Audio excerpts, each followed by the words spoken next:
పరిశుద్ధమైన నామానికి మహిమ కలుగును గాక. కూడి వచ్చిన దేవుళ్ళందరికీ శుభములు ఆశీర్వాదాలు దేవుడు దయచేయను గాక.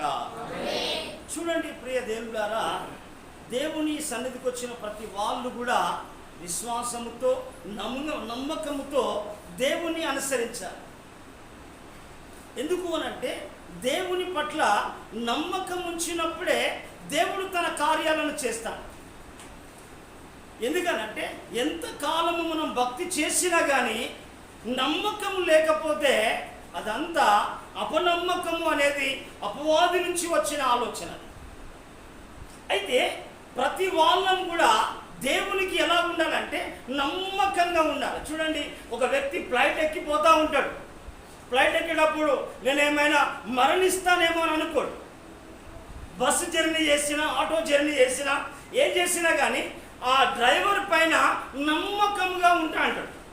అలాగే ఈ ఆత్మీయ యాత్రల్లో కూడా మనం ముందుకు సాగిన కొద్దీ మనం ఏం కావాలంటే నమ్మకము ఇంకా పెరగాలి. ఎందుకు అనంటే నేను బలా నమ్మకమైన మంచి దాసుడు అనాలి.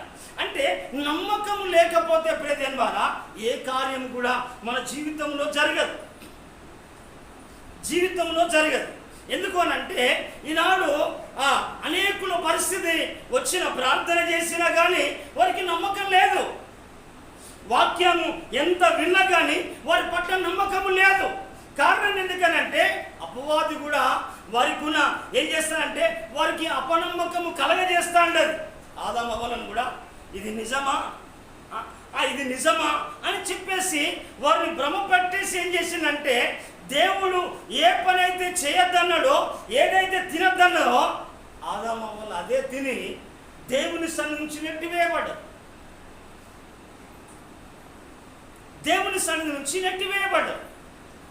ప్రియదేవుని ద్వారా ఎందుకు అనంటే నమ్మకం అనేది చాలా ప్రాముఖ్యమైనది.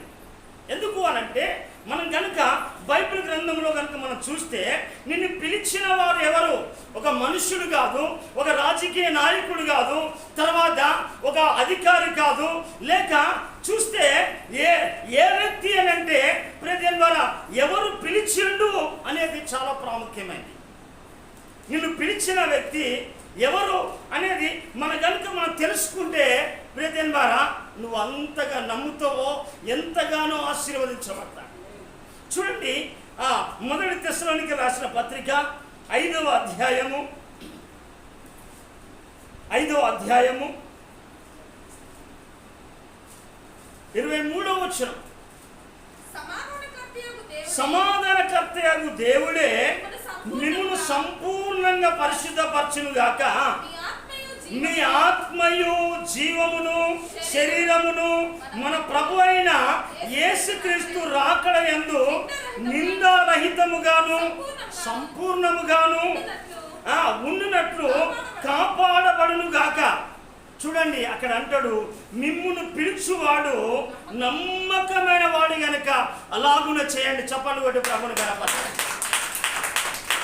ఎందుకనంటే ఇక్కడ చూడండి ప్రియదేవుని ద్వారా, ఎందుకు అనంటే ఆయన సమాధానకర్తయగు దేవుడు. అయితే ఆయన అట మిమ్మల్ని సంపూర్ణంగా పరిశుద్ధపరిచేవాడు. నువ్వు ఎందుకనంటే ఆయన మిమ్మల్ని సంపూర్ణంగా పరిశుద్ధపరిచేవాడు.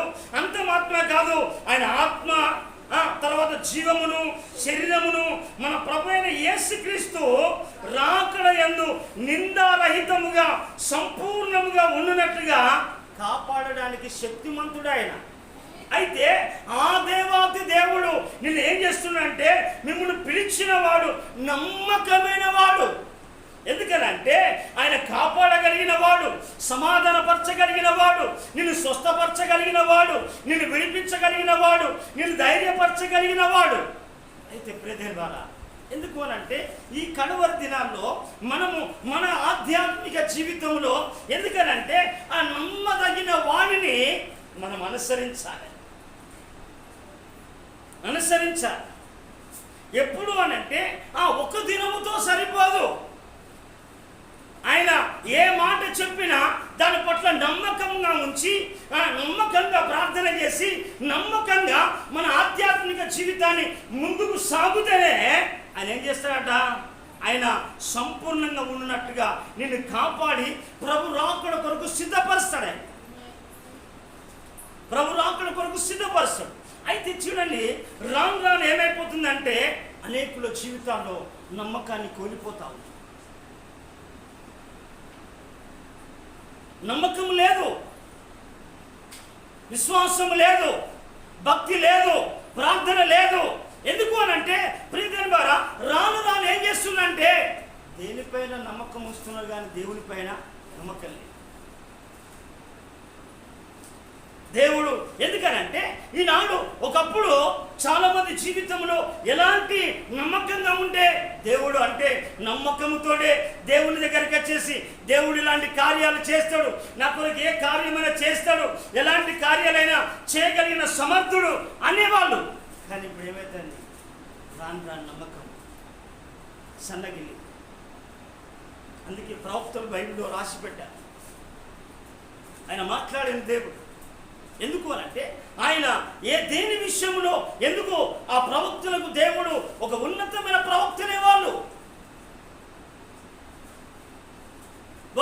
ఏమంటారంటే నమ్మకమైన నగరమాట వేశ్యగా మార్చబడిందట.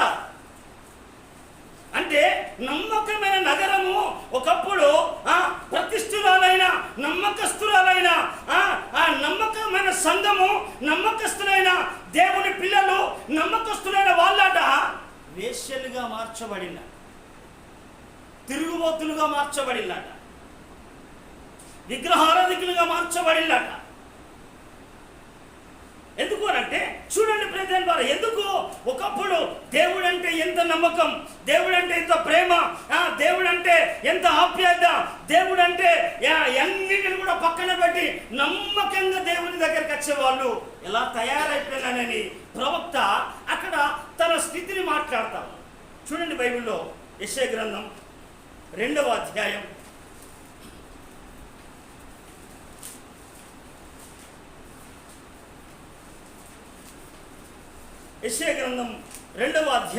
21వ వచనం.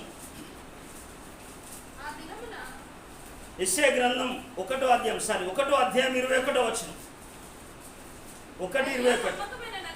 చూడండి, అయ్యో అంటాడు అక్కడ. ఏమంటాడంటే అయ్యో నమ్మకమైన నగరము వేశ్యాయనే, అది న్యాయముతో నిండి ఉండెను, నీతి దానిలో నివసించాను, ఇప్పుడైతే నరహంతకులు దానిలో కాపురం ఉన్నారు. చూడండి, అంటే రాను రాను ఎందుకనంటే ఇక్కడ ఈ ప్రజల యొక్క వాళ్ళ పరిస్థితిని కనుక చూస్తే రాను రాను మన పరిస్థితి ఎలాగైపోయిందంటే చూడండి ప్రియమైన వారా, ఎందుకు అనంటే అన్యాయస్తులుగా మార్చబడిండు. యెషయా ప్రవక్త కాలంలో ఆ ప్రజల పరిస్థితి ఎలా ఉందంటే అన్యాయస్తులుగా మార్చబడిండు, అక్రమకారులుగా మార్చబడిండు, అబద్ధికులుగా మార్చబడిండు. తర్వాత దేవుని ఎరగని ప్రజలుగా తయారై విచ్చలవిడిగా తిరుగుతూ ఉన్నారు. విచ్చలవిడి, దైవ భయం లేదు. ఎందుకు అనంటే నేను ఎలా తిరగాలి, నేను ఏమి చేయాలి అనే దానికి కూడా ఏమైపోయిందంటే ఇక్కడ పరిస్థితి చూస్తే అక్కడ అది న్యాయముతో నిండి ఉండని కానీ నీతి దానిలో నివసించని కానీ ఇప్పుడైతే ఎవరున్నారట నరహంతకులు దానిలో కాపురం ఉన్నారు. అంటే ఒకప్పుడు ఏంటంటే ఆ నీతి గల పట్టణం అని, నమ్మకమైన నగరం అని దానికి ఒక పేరు ఉండే ప్రదేశం, ఒక పేరు ఉండే. కానీ ఈ ప్రవక్త యెషయా ప్రవక్తనే కనుక చూస్తే ఇలాంటిదే అయిన తర్వాత ప్రియదేవి ద్వారా అలా అన్న తర్వాత ఆమె ఆ నమ్మకమైన ఆ నగరము వేసేందంటే తిరుగుబోతుగా మార్చబడింది. చాలా సమయం ప్రార్థన లేదు, పరిశుద్ధత లేదు, దైవికమైన క్రమం లేదు. కానీ మాటలు మాత్రం చాలాగా మాట్లాడుతూ ఉంటారు. దేవుని గురించే మాట్లాడుతూ చేసేదంతా భయంకరమైన నీచాతినీయమైన పనులు. అందుకే చూడండి, మనం కనుక చూస్తుంటే ఇలాంటి పరిస్థితుల గురించి ఎందుకనంటే దేవుడు మాట్లాడితే, ఎందుకనంటే ఇదంతా మనం అధ్యాయం అంతా కనుక చదివితే మనము ఇంటికి వెళ్ళిన తర్వాత చూస్తే దాని ప్రభావం వేరే ఉన్నది ప్రియదేవ. అందుకే మరొక ప్రవక్తను కూడా మనం చూద్దాం, ఆయన ఏమంటాడో చూద్దాం. చూడండి ఇర్మియా గ్రంథము, చూడండి ప్రియదేవ, ఇర్మియా గ్రంథము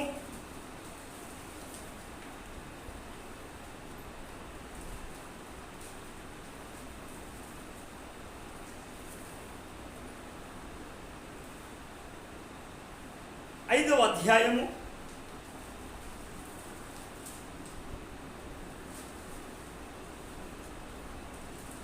7వ వచనం. నీ పిల్లలు నన్ను విడిచి దైవము కాని వాటిని కాని వాటి తోడని ప్రమాణము చేయుదురు, నేను వారిని తృప్తిగా పోషించినను. చూడండి చూడండి ప్రజలు మనం గమనించాలి. నేను తృప్తిగా పోషించినను, వారు వ్యభిచారము చేయుచు వేశ్యలైనలో గుంపులు గుంపులుగా కూడుదురు, నేను ఎట్లు క్షమించాలి నిన్ను? నేను ఎట్లు క్షమించాలి? ఎందుకనంటే ప్రియదేవన్ బారా, ఎందుకు అనంటే విగ్రహారాధన అంటే దేవుని యొక్క, ఎందుకనంటే విగ్రహారాధన అంటే ఏదో హిందువుల యొక్క దేవతల గురించి కాదు మాట్లాడేది. దేవుని మాట విని దాన్ని అనుసరించకపోవడమే విగ్రహారాధన. దేవుని యొక్క మాట వినకపోవడం. ఎందుకు అనంటే అక్కడ అంటాడు, నేను వారిని తృప్తిగా నేను పోషించిన, ఆరోగ్యముతో నేను కాపాడినా. ఎందుకనంటే ఇక్కడ కిందికి వచ్చినాక 22వ వచనం అంటారు, మీరు నాకు మీరు భయపడరా, నా సన్నిధిని మీరు వనకరా. ఎందుకంటే ప్రియదేవన్ బారా, ఇలాంటి జీవితాలను కనుక మనం చూడవచ్చు ఈ లేఖన భాగములు అంతట్లో. ఎందుకు అనంటే ఈనాడు ప్రజల పరిస్థితి ఆ విధంగా తయారైపోయింది. ఎందుకనంటే ప్రియదేవన్ బారా, నానాటికి ఏమైపోతుందంటే భక్తి తగ్గిపోతా ఉన్నది, నమ్మకం తగ్గిపోతా ఉన్నది.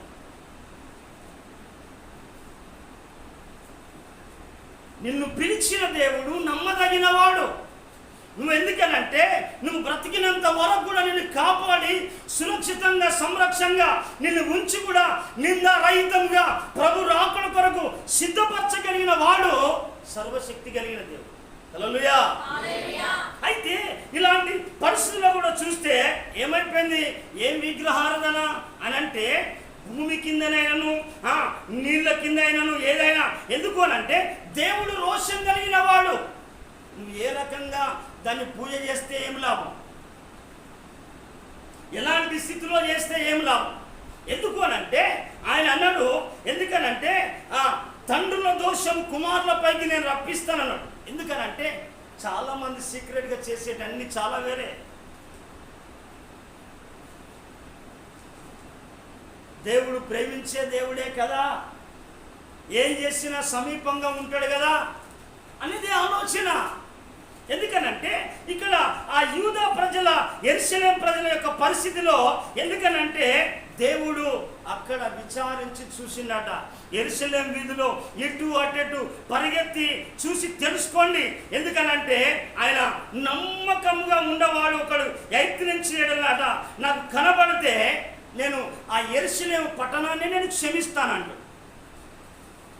అంటే ఈనాడు ఏమైపోతుందంటే రకరకాల విగ్రహాలు తయారైపోయాయి.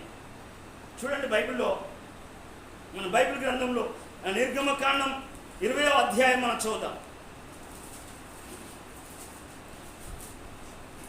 నిర్గమకాండం 20వ అధ్యాయము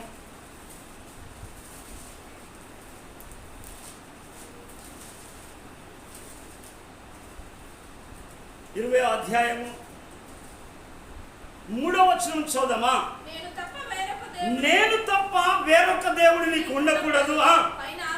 పైన ఆకాశం అందే గాని, కింది భూమి అందే గాని, భూమి కింద నీళ్ళే అందే గాని ముందు దేని రూపమునైనను విగ్రహమునైనను నువ్వు చేసుకొనకూడదు, వాటికి సాగిలపడకూడదు, వాటిని పూజింపకూడదు.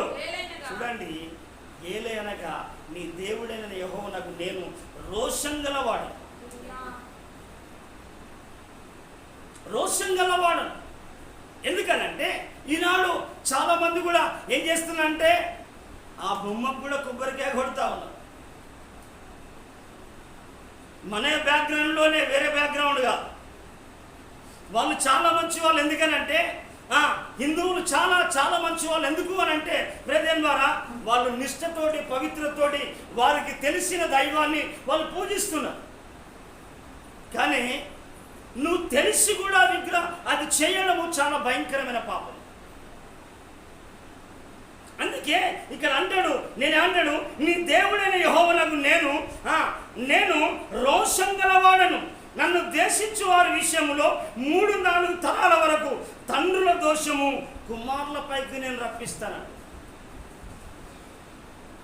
విలాపవాక్యంలో ఇర్మియా ప్రవక్త అంటాడు, ఎందుకనంటే మా తండ్రులు పాపము చేసి గతించిపోయి వారి యొక్క దోష శిక్షను మేము భరిస్తున్నాం.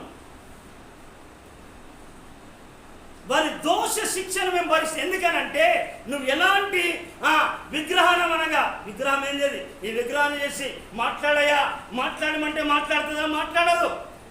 అయితే ఈనాడు విశ్వాసి విని ఏం చేస్తుందంటే దేవుని పట్ల నమ్మకంగా ఉంచవలసిన ఈ యెరూషలేము ప్రజలు కావచ్చు, యూదా ప్రజలు కావచ్చు, బెత్లెహేము ప్రజలు కావచ్చు, అయినప్పటికీ కూడా వారి జీవితంలో ఏంటంటే నమ్మకం లేదు.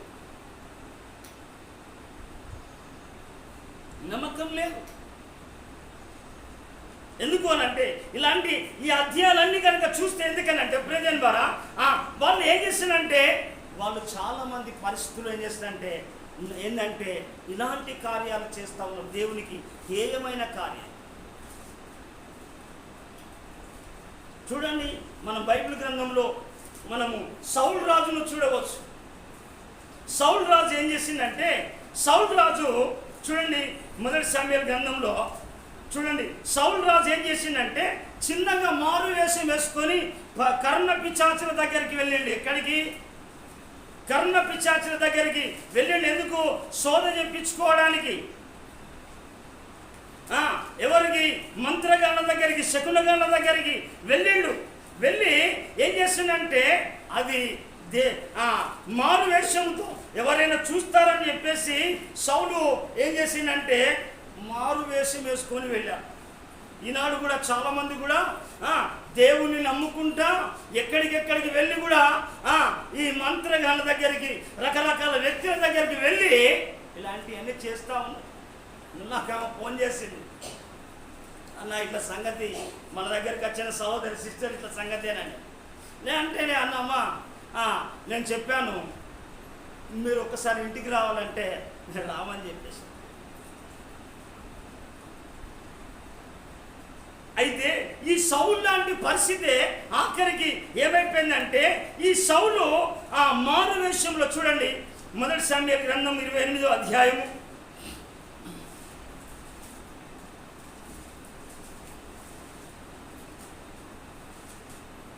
28వ అధ్యాయము 8వ వచనం.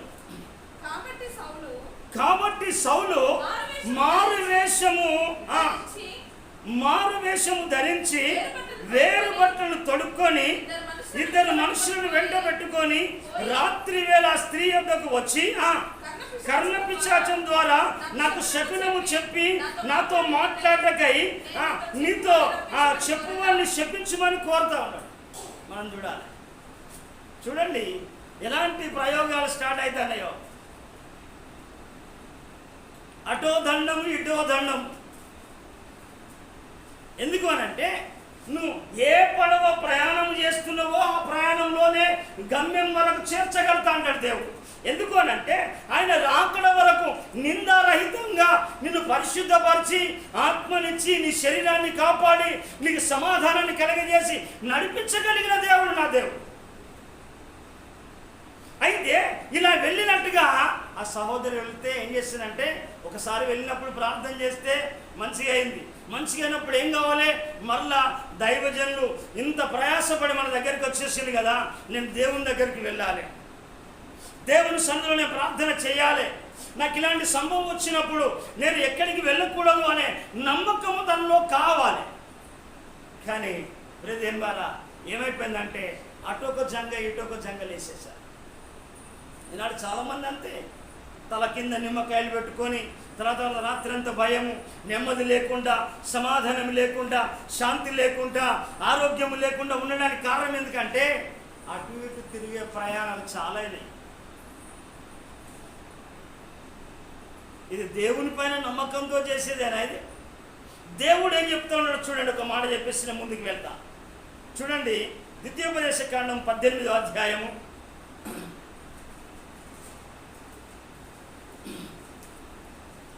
18వ అధ్యాయము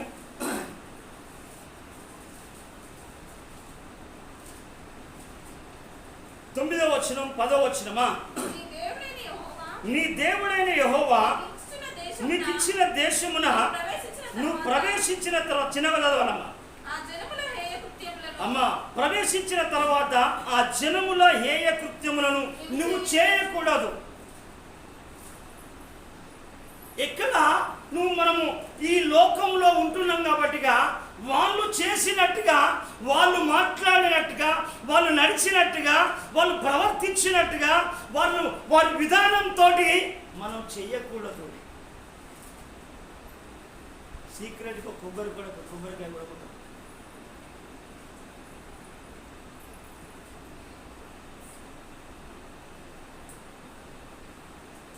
నువ్వు ఏ దేవుని నమ్ముతున్నావు?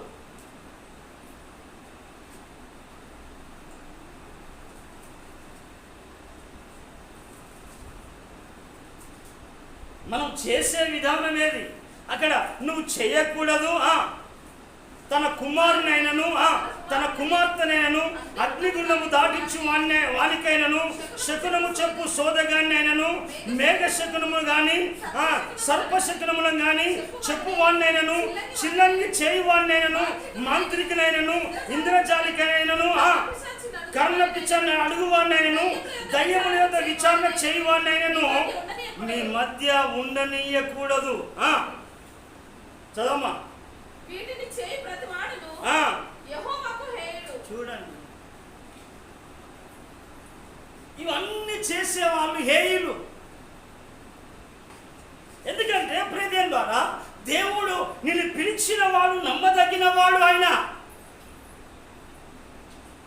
నిన్ను పిలిచిన దేవుడు నమ్మదగిన వాడు. నీకు కావలసిన ఆశీర్వాదం కానీ, దీవెన కానీ, ఏదైనా కానీ ఆయన నమ్మకంగా ఉంటే నమ్మకమైన వారికి మెండుగా దీవెనలు కురిపించేవాడు ఆయన. నువ్వు దేవునికి ప్రార్థన చేసినప్పుడల్లా నువ్వు నమ్మకంగా దేవునితో నడిచినప్పుడు, దేవునితో గడిపినప్పుడు, దేవుని సన్నిధిలో మొరపెట్టినప్పుడల్లా, విజ్ఞాపన చేసినప్పుడల్లా దేవుడు సహాయం చేస్తాడు. ఏదో నిప్పు మీద ఉప్పు పెట్టినట్టుగా 2 నిమిషాలు ప్రార్థన చేయవైతే మళ్ళీ ఈ వారం వస్తే ఏ వారం ఎక్కడ ఉంటావు నీకు అడ్రస్ తెలియదు. మధ్యలో సామాస కూడికి అవసరం లేదు, బైబిల్ స్టడీ అవసరం లేదు, ఉపవాస కూడికి అవసరం లేదు, నైట్ ప్రార్థనకి అవసరం లేదు. దేవుడు నియమించిన దినాలు, పండుగ దినాలు నీకు అవసరం లేదు. నీకైతే ఏం కావాలి? ఒక్క మాట చిల్లంగి, ఒక చిన్న మాట చేయంగానే నేను బాగు చేయాలి. నీ కుటుంబాన్ని బాగు చేయాలి, నీకు అన్నీ ఇవ్వాలి. అంత తిరుగుతాండో అంటే ఇక్కడ ఈ ఇశ్రాయేలు ప్రజల పరిస్థితి కూడా అలాగనే ఉన్నది. ప్రియదేవుడా చెప్తున్నాను, దేవుని పిల్లంగా దేవుడు నిన్ను పిలిస్తే చూడండి, దేవునికి నమ్మకంగానే ఉండాలి, నమ్మకంగా ఉండాలి. నువ్వు దేని విషయంలోనైనా నమ్మకంగా ఉండాలి. ఒక అడుగు అటు, ఒక అడుగు వేసుడు కాదు. ఎందుకంటే నమ్మకంగా నీ కుటుంబ సమేతంగా దేవుడు కోరుకున్నట్టుగా, దేవుడు మెచ్చినట్టుగా నీ జీవితం కొనసాగించబడాలి. పౌలు ఏం మాట్లాడతాడు అని అంటే, పౌలు మాట్లాడే మాట వింటే ఏమంటాడంటే, ప్రభువు మెచ్చుకునేవాడు యోగ్యుడు కానీ మనుషులు మెచ్చుకునేవాడు కాదు సుమా.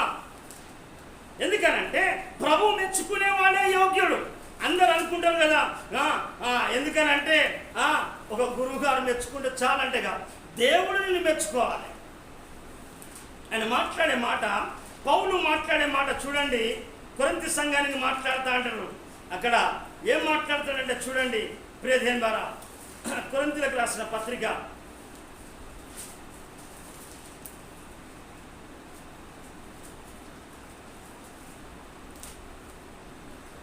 నేనెల్లప్పుడూ యెహోవాను సన్నిధించెదను, నిత్యము ఆయన కీర్తి నా నోట ఉండు. చూడండి 2 కొరింథీయులకు రాసిన పత్రిక 10వ అధ్యాయం 17-18 వచనం. అతిశయించువాడు ప్రభువునందే అతిశయింపవలెను. ప్రభు మెచ్చుకొని వాడే యోగ్యుడు కానీ తనను తాను మెచ్చుకొని వాడు యోగ్యుడు కాడు. అంటే నీ నమ్మకాన్ని చూడాలి. నీకు ఇచ్చిన తలాంతుల విషయంలో, సంఘం విషయంలో, నువ్వు ఏ విషయంలోనైనా ప్రభుకు నమ్మకంగా ఉండాలి. ప్రభుకు నమ్మకంగా ఉండాలి. మనం బైబిల్ గ్రంథంలో ఎందుకనంటే మనం నమ్మకం అనేది చాలా ప్రాముఖ్యమైనది. ఎందుకనంటే విశ్వాసము ఎంత ప్రాముఖ్యమో నమ్మకం కూడా అంత ముఖ్యం.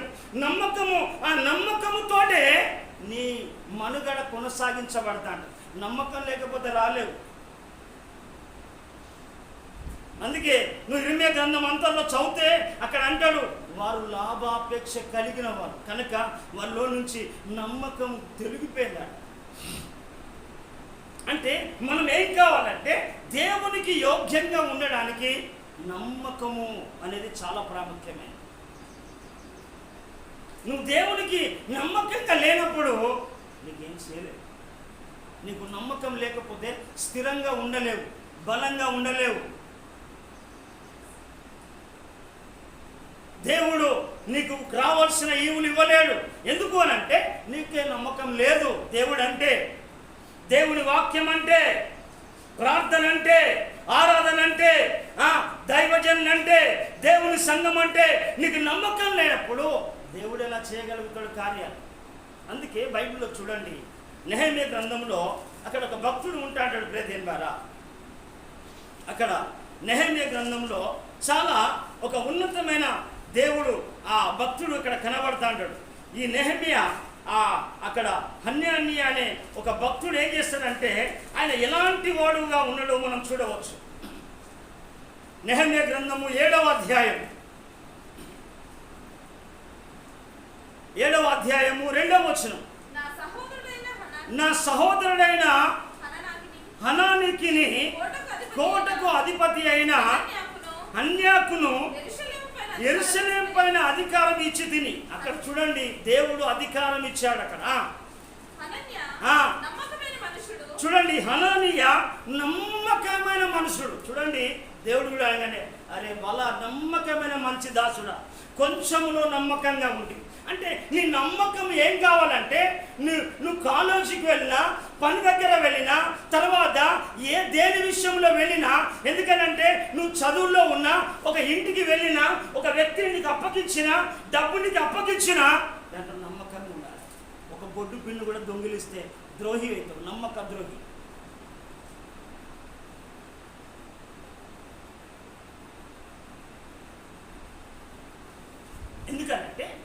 ఎందుకనంటే ఒక నమ్మక ద్రోహి అట 100 మంది శత్రువుల కంటే ప్రమాదకారి.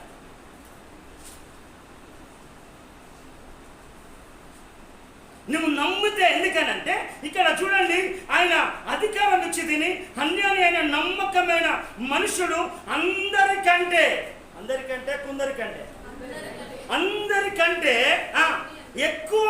ఎక్కువగా దేవుని ఎదుట భయభక్తులు కలిగేవాడు. చప్పట్లు కొట్టు ప్రభుని కనప. నువ్వున్న సమాజంలో, నువ్వున్న సంఘములో నువ్వేం కావాలంటే ఈ కలవరి దినాల్లో అందరికంటే దేవుని యందు భయభక్తులు కలిగి జీవించాలి. ఏదో వారితో నీకు సంబంధం లేదు. నువ్వు అందరికంటే ఈ హన్యాన్య ఎలాగైతే ఉన్నాడో నమ్మకమైన మనుషుడు అందరికంటే దేవుని యందు భయభక్తులు కలిగిన వాడు.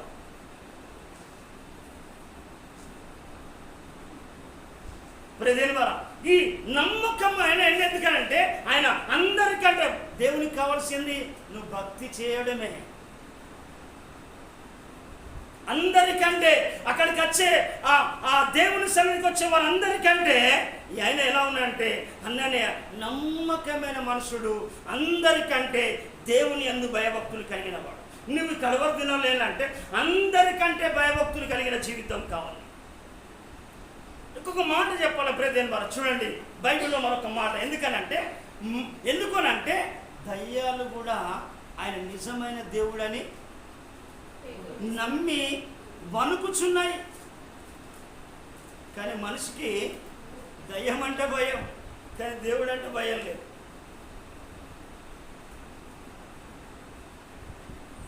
దయ్యం అంటే భయము, రోగం అంటే భయము, చీకటి అయితే భయము.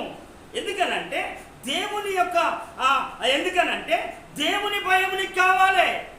దేవుడు చూస్తూ ఉన్నాడు, దేవుడు వింటూ ఉన్నాడు, దేవుడు గ్రహిస్తూ ఉన్నాడు. నేను చేసే ఏ కార్యానైనా చూస్తున్నాడన్న సత్యాన్ని నువ్వు హృదయంలో నాటుకోవాలి. అందుకే నువ్వేం కావాలంటే ఈ కడవరి దినంలో అందరికంటే ఎక్కువగా నా కుటుంబం దేవుని యందు భయభక్తులు కలిగి జీవించాలి. ఎందుకు ప్రియదేని వారా ఈ ఎందుకు భక్తి కావాలి అని అంటే మనం ఈ కడవరి దినాల్లో మనం చూడవచ్చు. ఇక్కడ సామెతల గ్రంథము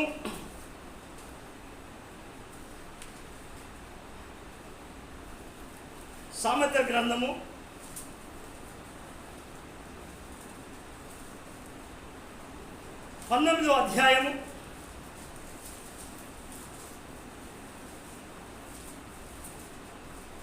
19వ అధ్యాయము 23వ వచనం.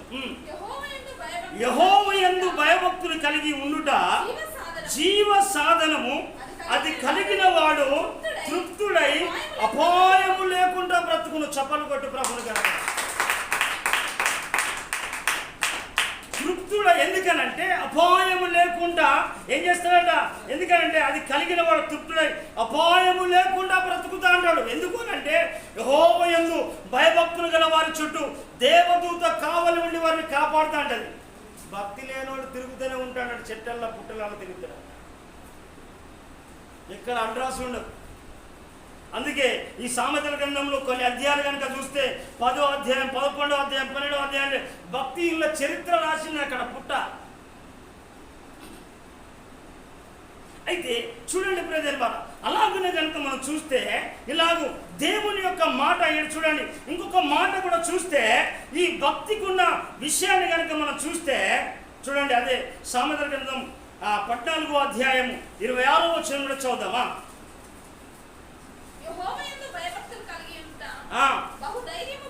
చూడండి, దేవుని అంటే ఎందుకనంటే నీకు బహుధైర్యము ఎక్కడి నుంచి వస్తుంది? దేవుని దగ్గర నుంచి వస్తా అంటే. నీ భయభక్తులతో కూడిన జీవితానికి పిరికితనం ఉండదు. ఒంటరిగా ఉన్నా కానీ సురక్షితంగా ఉంటావు, ఆరోగ్యంగా ఉంటావు, ఆనందంగా ఉంటావు. ఎందుకనంటే అందరు విడిచిన దేవుడు నిన్ను విడివాడు, క్షణమాత్రం కూడా విడివాడు. అందుకే యెహోవాయందు భయభక్తులు కలిగి ఉంటా బహుధైర్యం పుట్టించును, అట్టి వారి పిల్లకు. ఎందుకనంటే దేవుడే ఆశ్రయస్థానంగా ఉంటుంది. అంటే మనం అందరికంటే దేవుని ఎదుట అందరికంటే భయభక్తులు కలిగిన జీవితం జీవించాలి. ఎందుకు అనంటే అలానే అంత నమ్మకంగా ఉన్నావు నువ్వు. ఈ మనుషుల మధ్యలో ఉన్నంత వరకు కూడా ఎలా అంటే దేవునికి నమ్మకంగా ఉండాలి, మనుషులకు నమ్మకంగా ఉండాలి. చూడండి బైబిల్లో మరొక మాట చూద్దాం. యాకోబు రాసిన పత్రిక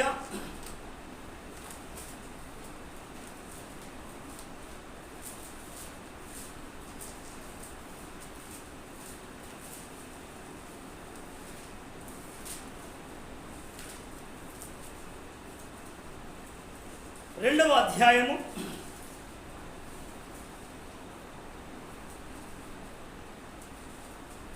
23వ వచనం. కాబట్టి అబ్రహాము దేవుణ్ణి నమ్మెను, అది అతనికి నీతిగా ఎంచబడింది. చప్పలు కొట్టి ప్రభువును గణపరచు. చూడండి, ఎందుకు అనంటే అబ్రహాము క్రియల వలన ఏం చేసిందంటే నీతిమంతుడుగా తీర్చిదిద్దబడిండు. మనం చూస్తే ప్రజల ద్వారా ఎందుకు అనంటే ఇక్కడ అంటాడు 22 విశ్వాసము అతని క్రియలతో కూడి కార్యసిద్ధి కలగజేయనని క్రియల మూలంగా అతని విశ్వాసము పరిపూర్ణమైనదని గ్రహించుచున్నాము. కాబట్టి అబ్రహాము దేవుని నమ్మెను, అది నీతిగా ఎంచబడింది. ప్రైజ్ ది లార్డ్, హల్లెలూయా. ఎందుకు అనంటే అబ్రహాము ఏం చేసిందంటే దేవుని నమ్మగానే అతనికి ఒక నీతిగా తయారు చేయబడ్డది. నీతి ఏం చేసిందంటే అతనికి నీతి కిరీటము ఇవ్వబడింది అబ్రహాము. అంత మాత్రమే కాదు, అబ్రహాము దేవునికి స్నేహితుడుగా తయారైండు. నీతిమంతుడిగా కాకుండా ఏం చేసిందంటే నీతి కలిగింది.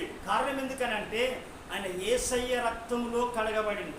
దూరస్తుల్ని ఏం చేసిందంటే ఆయన రక్తము సమీపస్తులను చేసింది. ఎందుకో ఆ కలవరి శిలువలో ఆయన ప్రజల కొరకు ఏం చేసిందంటే ఆయన బలియాగమైండు. ఆయన పరిశుద్ధమైన రక్తం ఏం చేసిందంటే ఆయన నిష్కలంకమైన రక్తము దూరస్తులను సమీపస్తులుగా చేసేదే ఆయన రక్తం.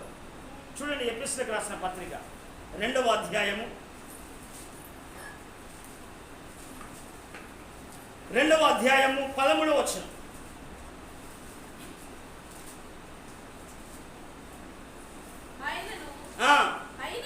అయినను మునుపు దూరస్తులైన మీరు ఇప్పుడు క్రీస్తు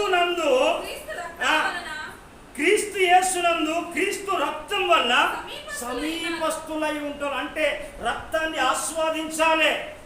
ఎందుకనంటే ఆయన రక్తము సమస్త దుర్నీతి నుంచి విడిపించి నీతిమంతులుగా తయారు చేసేది రక్తం. మరి చాలా మందికి ఏంటంటే ఎందుకనంటే చాలా మంది కడుక్కోవడానికి ఇష్టపడరు. యేసయ్య రక్తమును ఆశ్రయించాడు. ఎందుకు అనంటే నేను ఏం పాపం చేసినా నీ పుట్టుకనే పాపముతో పుట్టిన.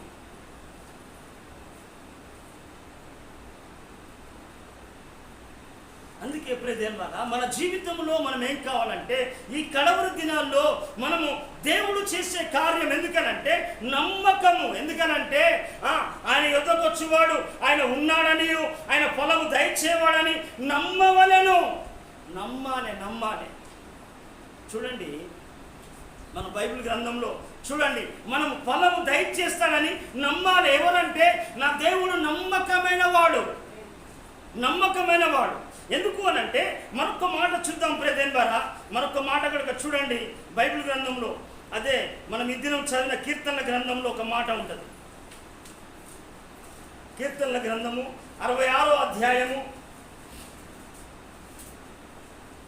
హల్లెలూయా. 66వ అధ్యాయము 6వ వచనం. సారీ 68 6వ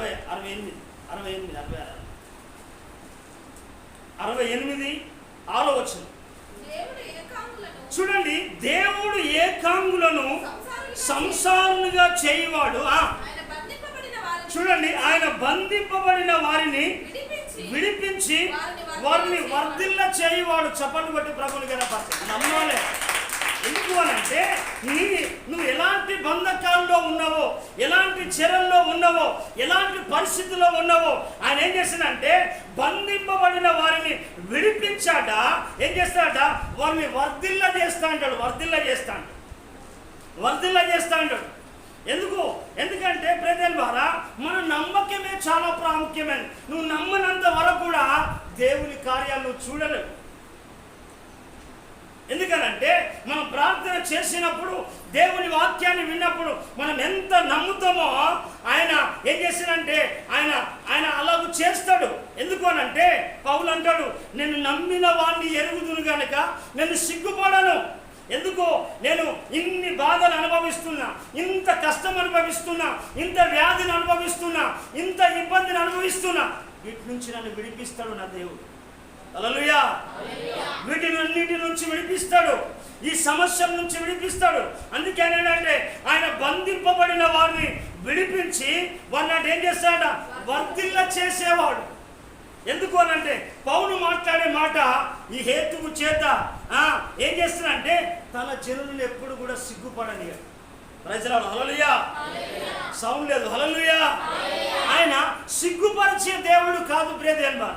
ఎందుకు అనంటే ఆయన అంటాడు, పౌలు నేను ఇన్ని శ్రమలు అనుభవిస్తున్నాను యేసు ప్రభు కొరకు, ఎన్ని దేవుని సాగు కొరకు ఎన్నో కష్టాలు, ఎన్నో బాధలు, ఎన్నో ఇబ్బందులు, ఎన్నో పరిస్థితులు ఎదుర్కొన్నప్పుడు కూడా ఆయన మాట్లాడే మాట ఏం చేస్తానంటే ఆయన ఆయన చెరసాల నుంచి కూడా దేవుడు విడిపిస్తాడని నమ్మాడు. అందుకే మాట్లాడే చూడండి 2వ తిమోతి రాసిన పత్రిక చూడండి మాట ప్రియదేవరా, 1వ అధ్యాయము 12వ వచనం అంటూ,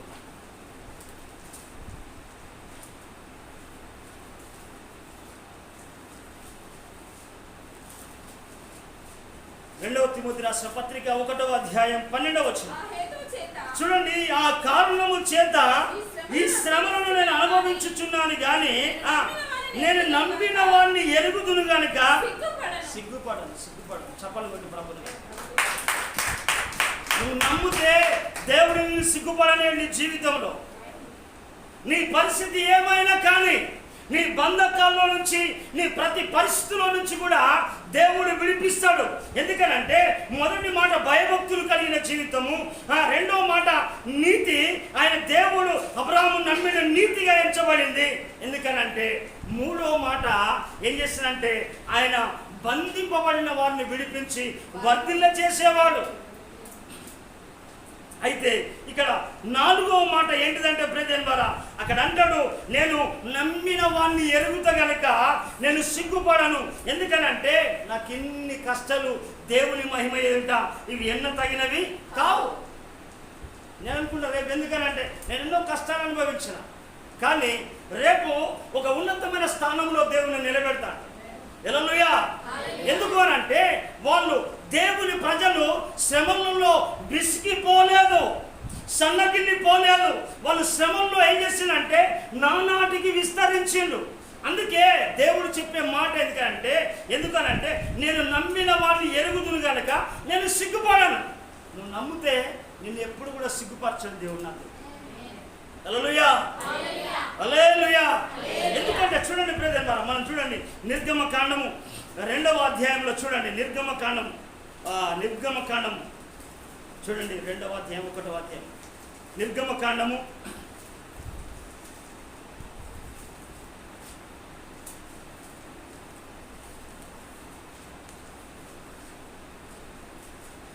1వ అధ్యాయం నిర్గమకాండం 1వ అధ్యాయము 11వ వచనం. కాబట్టి వారి మీద పెట్టిన భారములలో వారిని శ్రమ పెట్టుటకు వెట్టి పనులు చేయించు అధికారులను నిమ్మలంగా చదవమ్మ. వారి మీద పెట్టిన భారములలో వారిని శ్రమ పెట్టుటకు వెట్టి పనులు చేయించు అధికారులను వారి మీద నియమింపగా వారు ఫరో కొరకు ధాన్యాదులను నిలువ చేయు పితోము రామసేనను పట్టణములను కట్టిరి. అయినను ఐగుప్తులు వారిని శ్రమ పెట్టిన కొలది వారు విస్తరించి ప్రబలిని గనుక ఇశ్రాయేలీయుల వారు అసహ్యపడ్డారు. చప్పట్లు కొట్టి ప్రభుని కనుక వాళ్ళు ఏం చేసిందంటే వారిని శ్రమ పెట్టిన కొలదట వాళ్ళు ఏం చేశాడ విస్తరించి ప్రబలిండు. నువ్వు కూడా ఈ శ్రమలు, అందుకే పౌలు మాట్లాడే మాట శ్రమలు ఎంత అనుభవించాను కానీ అంటాడు. అందుకే దావీదు అంటాడు, నేను శ్రమ కలుగుట నాకు మేలాయను, నేను శ్రమ కలిగక ముందుకు నేను త్రోవ విడిచి తిని నేను ఇప్పుడు ఏం చేస్తానంటే నేను త్రోవలో నడుస్తాను. అందుకే మనం నమ్మితే మనం దేవుడు సిగ్గుపరచడు. అందుకే ఒక అధికారి యేసు ప్రభు దగ్గరికి వచ్చేసాడు. యేసు ప్రభు దగ్గరికి వచ్చేసి ఆయన అంటాడు, మాట్లాడే మాట ఏంటిదంటే, అయ్యా నా కుమార్తె ఇప్పుడే చనిపోయింది, ఇప్పుడే చనిపోయింది, నువ్వు వచ్చి చెయ్యి పడితే నా కుమార్తె బ్రతుకుతుంది. ఆయన నమ్మకం, నా బిడ్డ బ్రతుకుతుంది, నా కుమార్తె బ్రతుకుతుంది, నా కుమారుడు బ్రతుకుతాడు, నా భార్య బ్రతుకుతుంది, మా సంఘం బ్రతుకుతుంది. కారణం ఏంటంటే నువ్వు చెయ్యి పెడితే చాలు. ఆయన చేతులు ఉమ్మిలో స్వస్థత ఉన్నది, ఆయన మాటలో స్వస్థత ఉన్నది, ఆయన చూపులో స్వస్థత ఉన్నది. ఆయన మాట సెలవిస్తే చాలు, ఆయన వాక్కు ద్వారా స్వస్థత కలుగుతుంది. అంటే ఆయన అధికారి వచ్చేసి ఏంటంటే, అయ్యా నా బిడ్డ ఇప్పుడే చనిపోయింది అంటే యేసయ్య చెయ్యి పడితే చాలు. ఆయన హస్తాలు బలపరిచేది, ఆయన హస్తాలు ధైర్యపరిచేది, ఆయన హస్తాలు ఆశీర్వదించేది, ఆయన హస్తాలు బాగు చేసేది. అందుకే యెషయా ప్రవక్త అంటాడు, ఏం మాట్లాడంటే, నీతి అయిన నా దక్షిణాస్తముతో నిన్ను ఆదుకుంటా. మనం చూడండి, ఆయన ఆ అధికారి తన కుమార్తె చనిపోతే ఇప్పుడే చనిపోయిందయ్యా, ఆయన ఏమంటాడు, నువ్వు చేయి పెడితే బ్రతుకుతుంది అంట. నీకంత నమ్మకం ఉన్నదా? ఆయన నమ్మకం, ఆయన చెయ్యి పెడితే నీ నమ్మకం ఉంచు, ఎక్కడికో తిరగవలసిన పని లేదు. నీ నమ్మకాన్ని మమ్మకు చేసేవాడు కాదు. అందుకే పౌలు తిమోతికి రాస్తా ఉంటాడు, 2వ తిమోతిలో, ఎందుకంటే మనం నమ్మదగిన వారం కానప్పటికీ కూడా ఆయన నమ్మదగిన వాడుగా ఉన్నాడు.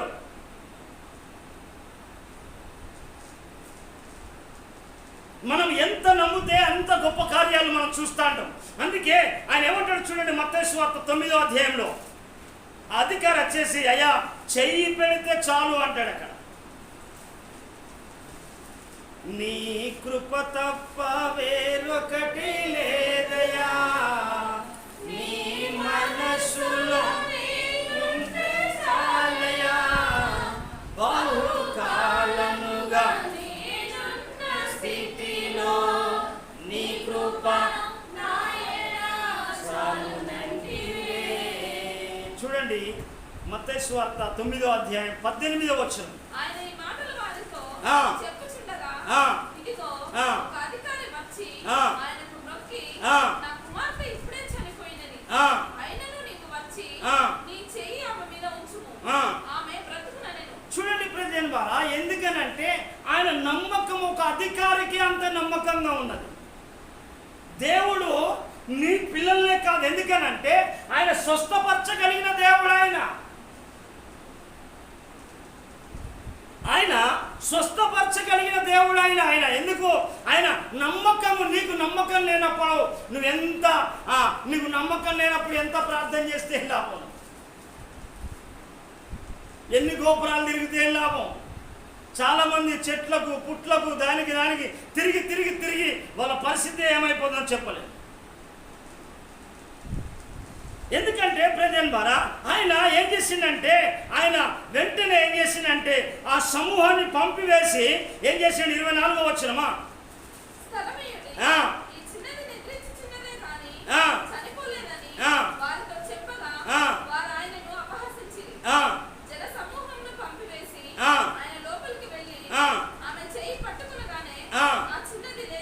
చప్పలు కొట్టి ప్రభుని కనుక. ఈ నమ్మకం ఎందుకనంటే ఆయన అధికారి యొక్క నమ్మకం, నా కుమార్తె బ్రతుకుతుంది అనే నమ్మకంతో విశ్వాసంతో వచ్చాడు. ఇంకెక్కడికెక్కడికో వెళ్తాను, నా నామములో ఎక్కడ 2-3 కూడుంటారో వారి మధ్యలో నేను ఉంటాను. అందుకే ఇర్మియా ప్రవక్త మంచి మాట మాట్లాడుతాడు. ఇర్మియా గ్రంథం 33వ అధ్యాయం, ఇర్మియా గ్రంథం 33వ అధ్యాయము చూడండి ప్రజలారా, నేను మరలా నిన్ను స్వస్థపరుస్తా అంటాడు. నువ్వు అనారోగ్యంతో ఉండవచ్చు, నీకు మరలా నేను సమాధానం కలగజేస్తానంటాడు. ఆయన ఏం చేస్తాడంటే నేను నీకు మరలా నీకు ఆరోగ్యంనిచ్చి స్వస్థతనిచ్చేసి నిన్ను స్వస్థపరుస్తా, నీకు సత్య సమాధానం నేను కలగజేస్తా, సమృద్ధిగా నీకు బయలుపరుస్తా అంటాడు. చూడండి, మనం దేవుని మాట మనం నమ్మాలి. ఆ అధికారి నమ్మిండు, మనం గుడికత్తాం కానీ మనకే నమ్మకం లేదు.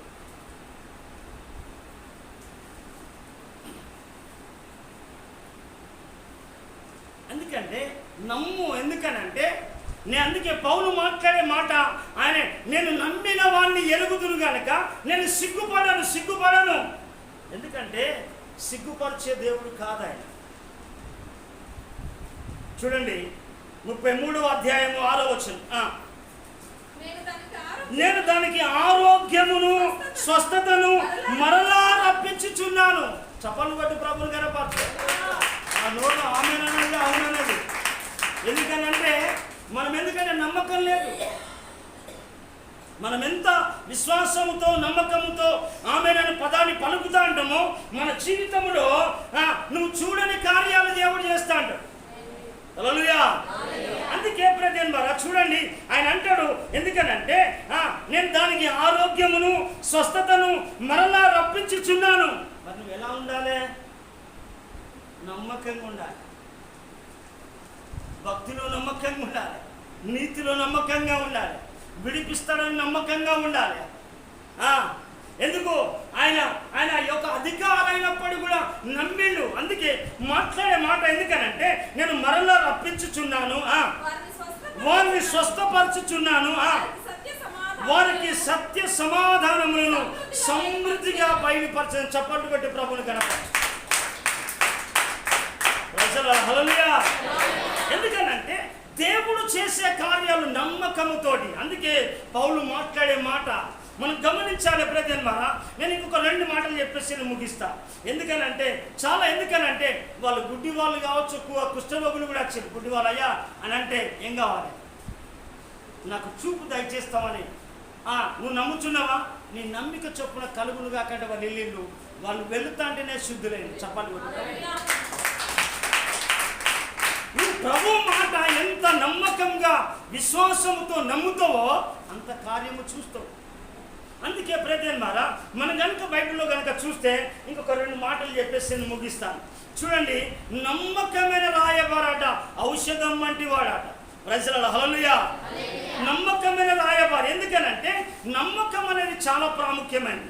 ఎందుకంటే ఈనాడు బ్రదర్ బారా ఎందుకు అనంటే నమ్మి నానబోతే ఏమైపోతానే అట. హల్లెలూయా. ఎందుకనంటే ఏ వ్యక్తిని నమ్మేటట్టుగా లేదు. కానీ బ్రదర్ బారా దేవుని నమ్ము. నువ్వు ఏది నమ్మకపోయినా దేవుడు చెప్పే మాటను నమ్ము. అందుకే ఇక్కడ నమ్మకమైన రాయబారి. చూడండి, సామెతల గ్రంథం 13వ అధ్యాయం 17వ వచనం చూడండి. దుష్టుడైన దూత కీడునకు లోబడతాడు. ఎందుకు అనంటే ఈ దినాన ఎందుకనంటే నమ్మకమస్తులు అనుకున్న డబ్బు కమ్ముడు పోయే వాళ్ళు చాలా మంది ఉన్నారు.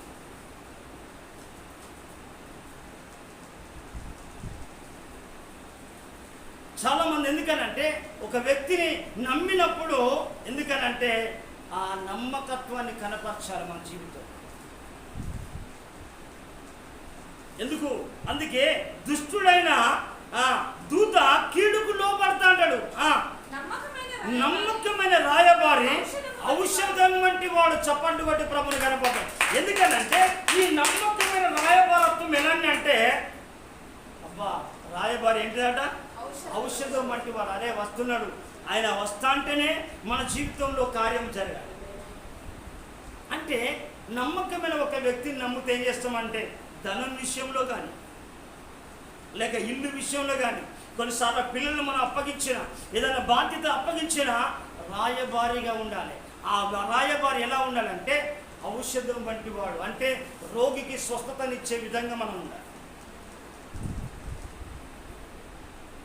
చూడండి, బైబిల్లో మనం చూస్తాం. బైబిల్లో ఎందుకనంటే ఈ నమ్మకమైన రాయబారి సౌలు రాజు దావీదును పంపిన చోటల్లా దావీదు ఎలా ఉన్నాడంటే మంచి సుబుద్ధి కలిగి ఉన్నాడు. అంటే నువ్వు చేసే ఉద్యోగంలో కావచ్చు, పనిలో కావచ్చు, నీకు ప్రమోషన్ రావాలి కానీ డిస్మిస్ రాకూడదు. అక్కడ లాభం వచ్చేందంటే మనం ఏం చేస్తామంటే దుర్నీతి పనులు చేస్తాడు, నమ్మకం పోయి అపనమ్మకమైన పనులు చేస్తాడు. అందుకే చెప్పాను కదా, ఒక నమ్మక ద్రోహి 100 మంది శత్రువుల కంటే ప్రమాదకారి. అందుకే చూడండి, నమ్మకమైన రాయబారి ఔషధం వంటి వాడు. చూడండి బ్రదర్ బారా, 1 సమూయేలు గ్రంథం 18వ అధ్యాయం చూద్దాం.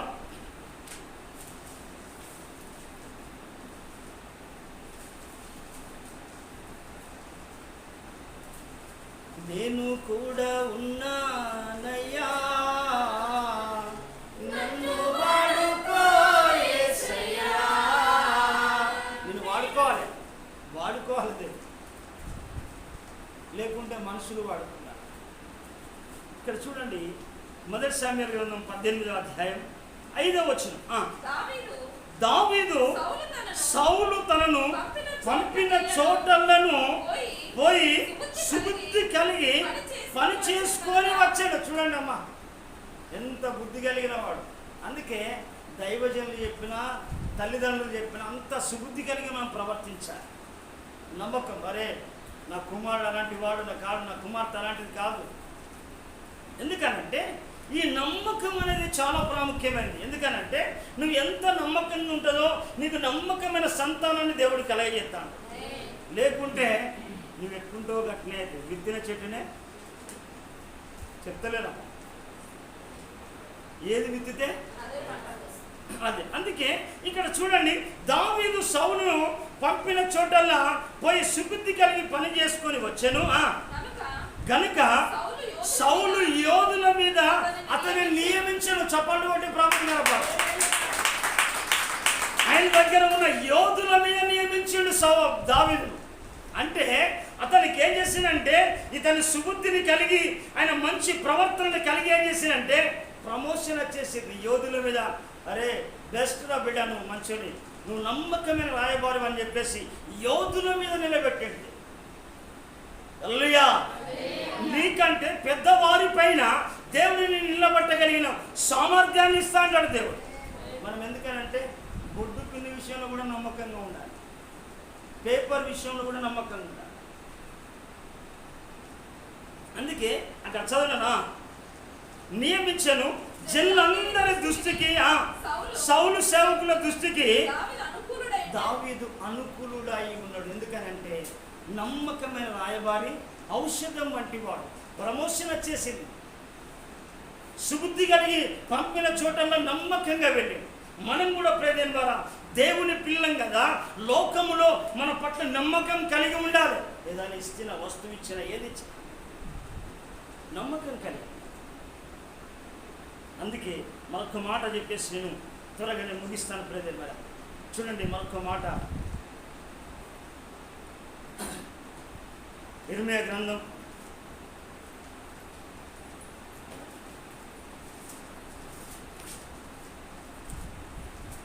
39వ అధ్యాయం. ఇర్మియా గ్రంథం 39వ అధ్యాయం.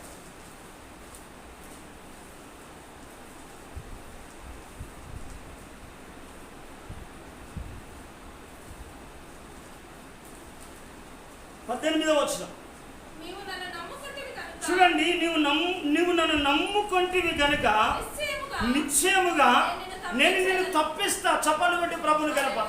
ఎందుకనంటే దేవుడు ప్రతి పరిస్థితిలో నుంచి నిన్ను తప్పిస్తాడు. ఎందుకనంటే ప్రతి పరిస్థితిలో నుంచి కూడా దేవుడు తప్పిస్తాడు ప్రేమ ద్వారా.